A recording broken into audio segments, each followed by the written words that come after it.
Oh, that was a pathetic voice. Are you all right? Yes, thank you, Jim. Okay, Lawrence and Carntyne. Lawrence. Hello, Jim. Hi there.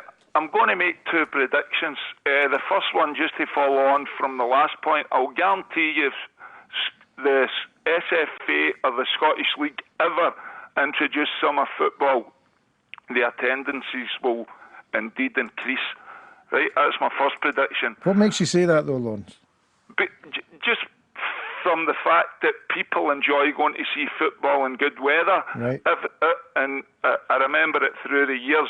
Towards the end of the summer season, the crowds always seem to increase towards the cup final months and towards the end of the season. Right. I'm also going to try and humbly enlighten you.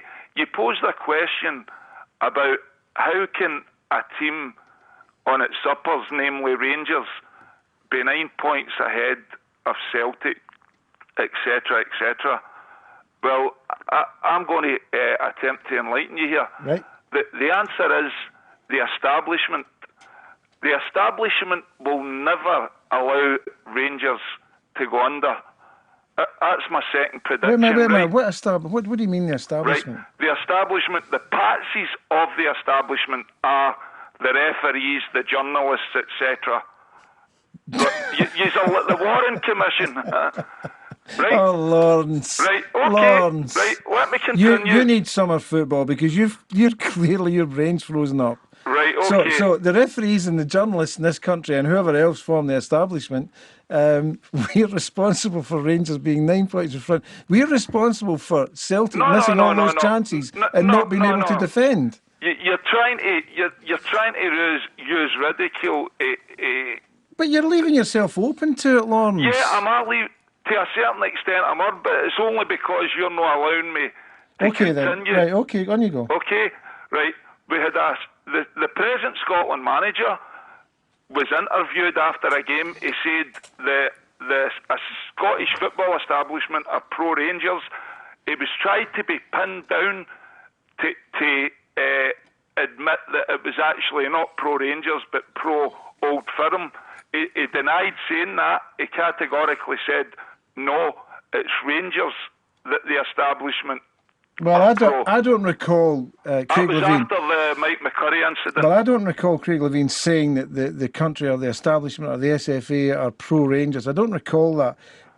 But Lawrence, I must insist. Right.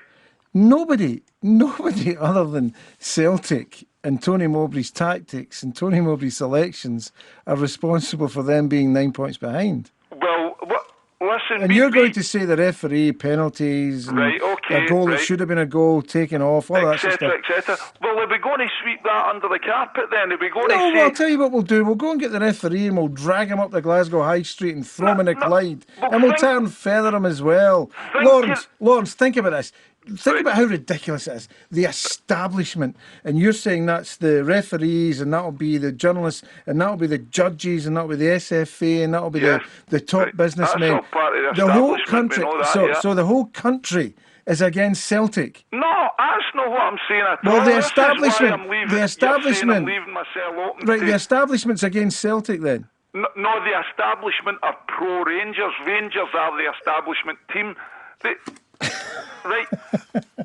Let me make another point. Right? Lawrence, do you know what? People are driving into fences. What effect is it going to have on a player's mentality when he uses all his skills to score a goal and it's chopped off, or else he uses all his skill to get into the box and he's denied a stonewall penalty?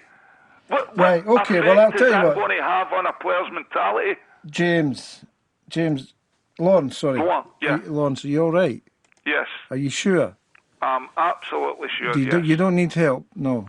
I don't need help. Are you absolutely sure about that, Lawrence? Yes.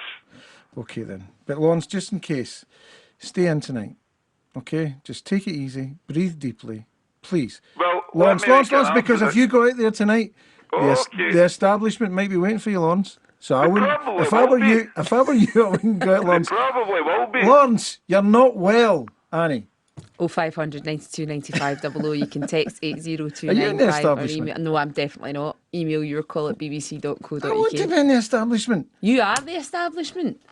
I'm not. Mark Finlayson says Celtic's team has lacked leadership for around 2 years now. Two of the players in the Celtic squad who actually had leadership qualities were Gary Caldwell and Barry I Robson. can't believe Celtic are 9 points behind the Championship. They've got all the money to spend, and now it's somebody else's fault. It's not somebody else's fault. It's the establishment's It's the fault. establishment. That's it. Then we'll just blame the establishment for everything. Yeah, rather than the 53 people through the glass. Well, It's they now are the establishment as far as problem. we're concerned. Yeah, right. Okay, the other problem for Celtic, according to Mark Finlayson, before you interrupted, was selling Gary Caldwell and Barry Global Robson, warming? two of the players Establishment. who in the Celtic squad who actually showed Traffic leadership jams? qualities. If we were lacking leadership before, where do we look for leadership now? We should have held on to both Caldwell and Robson till the end of the season, even if it cost us a couple of £1 million in transfer fees. The league isn't over yet, though.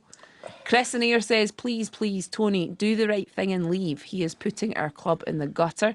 Ian in Perth says, Speak to the establishment. lol, Mowbray and Grant out now, or it's back to the 1990s.